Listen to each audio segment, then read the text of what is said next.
अस्सलामुअलैकुम। आज करते हैं चैप्टर नंबर 6 इसके लिपिनकॉट का। इसका इंट्रो करते हैं। डेल जी ये इक्वेशन है, del G change in free energy है, del H change in enthalpy और del S change in entropy और ये टेम्परेचर है टी। अच्छा, जो चेंज इन फ्री एनर्जी है जब इक्विलिब्रियम होता है तो ये ज़ीरो हो जाता है, ठीक है। It approaches to zero as reaction proceeds equilibrium, और ये रिएक्शन प्रिडिक्ट करता है कि ये फेवरेबल है कि नहीं। और del H change in entropy, ठीक है, चेंज इन एंथैल्पी, इसमें क्या है, हीट रिलीज और एब्जॉर्ब ड्यूरिंग द रिएक्शन, ठीक है। और ये प्रेडिक्ट नहीं करता कि रिएक्शन फेवरेबल है कि नहीं, सिर्फ डेल जी प्रेडिक्ट करता है।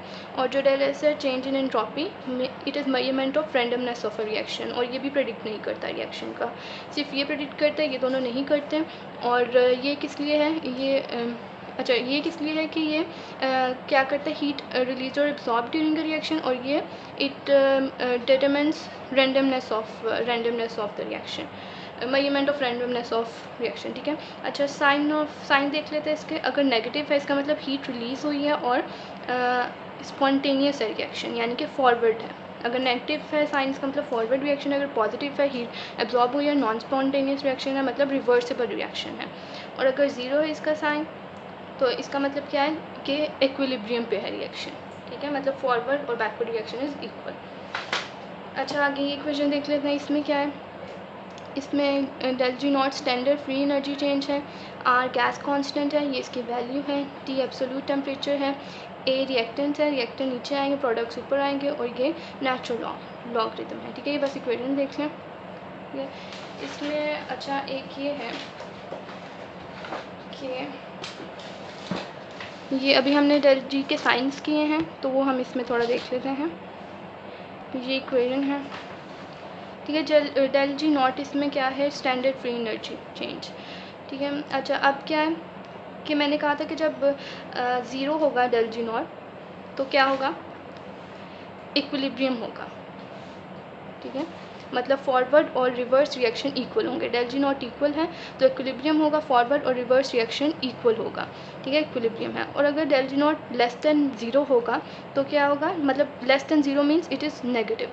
तो जब रिएक्शन इसका साइन नेगेटिव था तो इसका मतलब क्या था, फॉरवर्ड रिएक्शन होगा, ठीक है। तो ये देख लें, ये नेगेटिव है, फॉरवर्ड रिएक्शन है, ठीक है। इसके बाद अगर डेल जी नॉट ज़ीरो से ज़्यादा है, पॉजिटिव है, इसका मतलब रिएक्शन जो है वो रिवर्स होगा, ठीक है। और इसमें ये क्या है कि del G not are always additive, ठीक है, मतलब ये इक्वेशन देख लें। इसमें ये ऊपर एक इक्वेशन है, ऊपर और नीचे एक इक्वेशन है, ठीक है। अब ग्लूकोज है, ग्लूकोज प्लस ATP इंटू ये प्रोडक्ट बन रहा है, और ग्लूकोज 6 फॉस्फेट का प्रोडक्ट, और इन दोनों की एनर्जी लिखी है। ये अभी ग्लूकोज 6 फॉस्फेट से कैंसिल हो गया, क्या आया, ऐड करते ग्लूकोज प्लस ATP आ गया, ये तो कैंसिल हो गया, ये भी यहाँ से कैंसिल हो गया।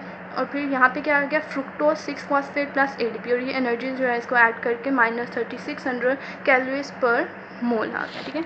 तो इसका इंट्रो बस इतना थोड़ा बहुत करना, ठीक है। आगे हम जो बहुत इम्पॉर्टेंट है वो है इलेक्ट्रॉन ट्रांसपोर्ट चेन, ठीक है।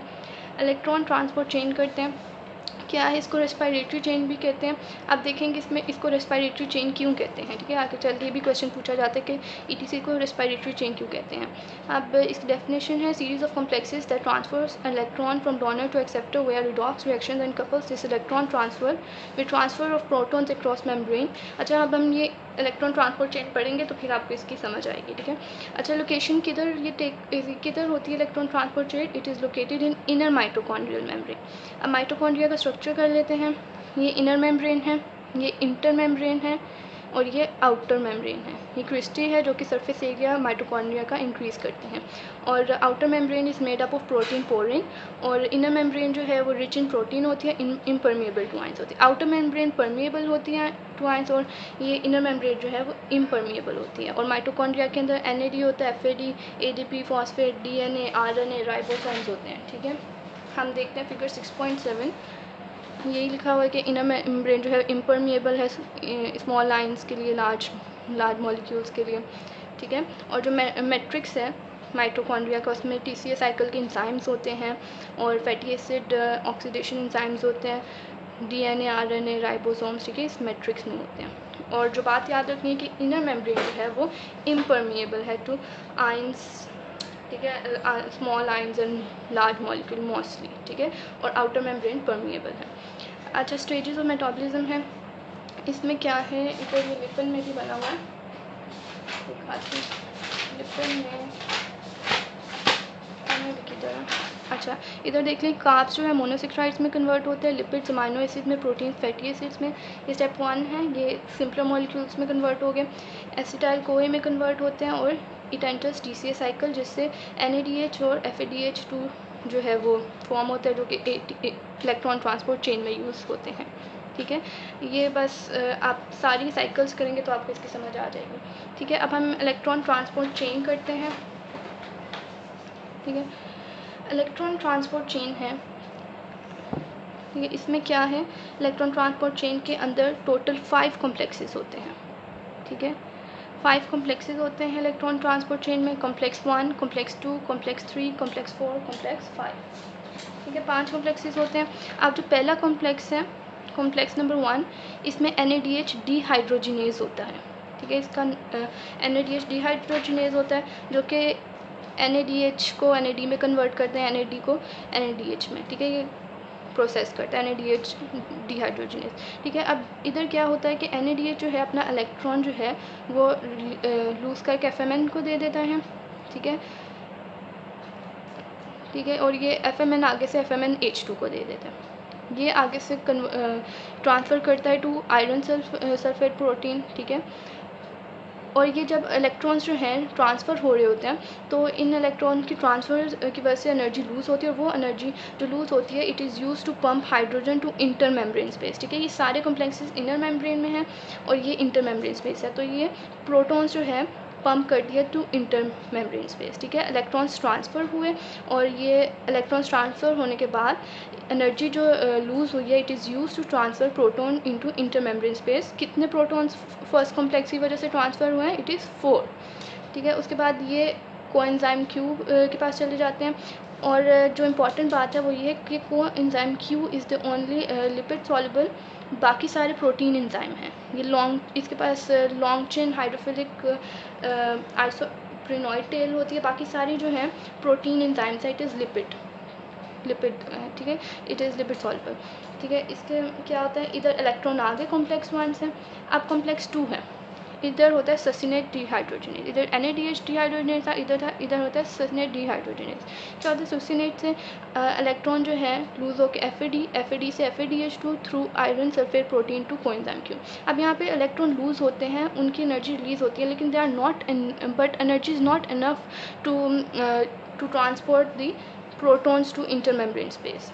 ठीक है, इधर जो एनर्जी थी it was enough to transport protons into the intermembrane space, लेकिन कॉम्प्लेक्स 2 के पास इतनी एनर्जी रिलीज नहीं होती कि प्रोटॉन्स को पंप करें to intermembrane space.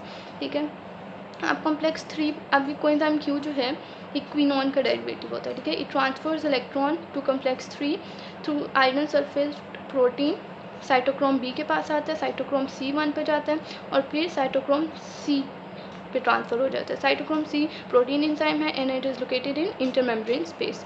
Cytochrome C के पास चला गया इलेक्ट्रॉन। ठीक है, और एनर्जी जो इलेक्ट्रॉन देते हुए रिलीज़ हुई है, it is use to pump protons into intermembrane space. ठीक है, और इस कॉम्प्लेक्स को कहते हैं साइटोक्रोम BC1। अच्छा, साइटोक्रोम C पे आ गया, साइटोक्रोम C से इलेक्ट्रॉन जाएंगे कॉम्प्लेक्स 4, साइटोक्रोम A+A3 होता है यहाँ पे, और कॉपर और आयरन होते हैं इस साइटोक्रोम के कॉम्प्लेक्स में। A+3 वाला जो है, इसके अंदर कॉपर +2 और प्लस आयरन +3 के फॉर्म में होता है। ठीक है, अब यहाँ से जो है एनर्जी जो है रिलीज़ होती है, मतलब इलेक्ट्रॉन्स ट्रांसफ़र करते हुए जो एनर्जी यूज़ होती है, it is use to transfer protons into intermembrane space. कितने प्रोटॉन, 2। कॉम्प्लेक्स 1 से 4 प्रोटॉन मूव हुए थे, यहाँ से भी 4 हुए थे कॉम्प्लेक्स 3 से, कॉम्प्लेक्स 4 से 2, तो टोटल कितने पंप होते हैं, 10 protons are pumped into intermembrane space. ठीक है, अब यहाँ से जो इलेक्ट्रॉन रिलीज़ हुए वो ऑक्सीजन एक्सेप्ट करके वाटर बना देगा। ठीक है, and oxygen is an avid acceptor, electron acceptor, और जो NADH था वो क्या था, स्ट्रॉन्ग इलेक्ट्रॉन डोनर। ठीक है, इसने क्या किया, इलेक्ट्रॉन इसने एक्सेप्ट किया और क्या बना दिया, वाटर। अब यहाँ पे बात है कि जो 4 इलेक्ट्रॉन है, it is use to reduce 1 mole of water into 2 mole of.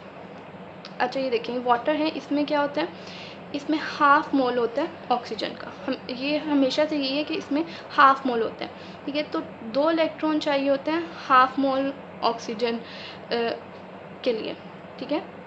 मतलब 1 electron is use 2 electrons is use to reduce half mole of oxygen into water, ठीक है। तो इसके अंदर हाफ मोल लगे। अगर 2 मोल वाटर के चाहिए तो कितने इलेक्ट्रॉन्स होंगे? 4 इलेक्ट्रॉन्स चाहिए होंगे, ठीक है। क्योंकि 2 इलेक्ट्रॉन्स हाफ मोल के लिए थे ऑक्सीजन के लिए, तो 4 इलेक्ट्रॉन होंगे 1 मोल ऑफ ऑक्सीजन के लिए, ठीक है। यही बात लिखी है कि 4 electrons are required to reduce 1 mole of oxygen into 2 mole of water, ठीक है।